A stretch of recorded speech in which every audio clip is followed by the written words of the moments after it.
Добре дошли в залата на Юли. Днес ще ви покажем третия комплекс от трилогията за Боцев, а именно това е последния финален. Той не умира. Надявам се всички да се сещат откъде са взети тези думи. Комплексът е свързан с две числа. Символиката е в две упражнения и 6 рунда, т.е. 2 юни, деня, в който всички отдаваме чест на подвига на Ботев. В случай имаме набиране и самотяга и хайпул с половка, които се изпълняват в 6 рунда, като всеки рунд се съдържа в следното: 30 секунди максимален брой набиране, веднага след това 30 секунди максимален брой самотяга и хайпул, след което почивате 30 секунди. Това е един рунд. Всичко това го завъртате за 6 рунда и резултат от комплекса е общата бройка от всичките набирания и самотяга и хайпул. Не падайте в боя, не умирайте, направете колкото се може повече от двете. Нека да видим сега и стандартите. При набирането долно положение трябва да сте заключили лактите. Горно положение предишката ви изнесена над лоста. Може да правите, който си искате вариант на набиране, който ви е удобен, може да го въртите на различни серии. Например, подхват,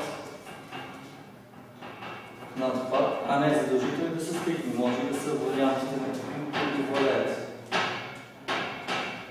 Важното е да спазите стандарт. Горе брадичката над лоста, долно положение, лактите заключени.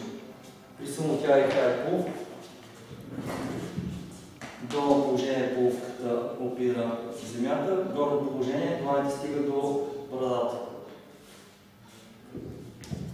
Ако нямате половка, може да използвате щанга, където много долно положение дискът трябва да опира в пола. И в горно положение локтите до брадата. Или дланите. Именно дланите използваме за горни критерии, а не лоста, защото при вариант с дъмбъл, който също може да правите в горно положение, дланите видват до брадата, а не дръжката на дъмбъл. Тежестта, която трябва да изберете, зависи от нивото във вилката. Начинаещи средно напреднали, дамите с 8 кг половка, мъжете с 16. При напредналите 16 кг половка за дамите, 24 за мъжете, елитно ниво със съответно 24 кг половка за дамите, 32 кг за мъжете. Същите килограми слагате на дъмбъла или на щангата, ако нямате достъп до половка, и си хвърляте смело в боя с комплекса. Нека ви покажем сега един от комплекса.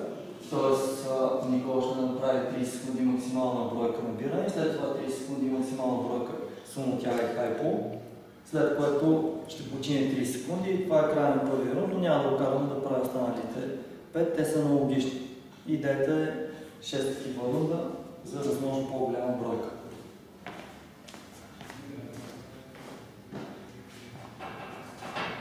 Старт!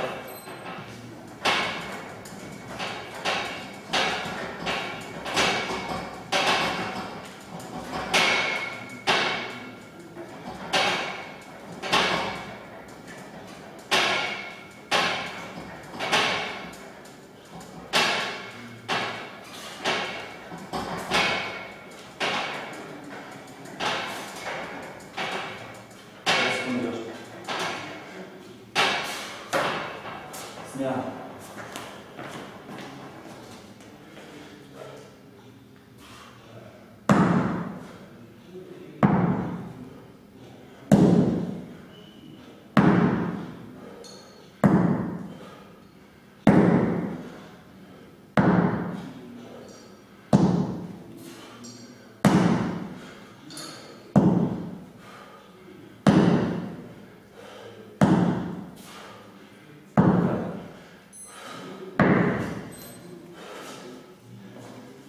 Това е идеята на комплекса.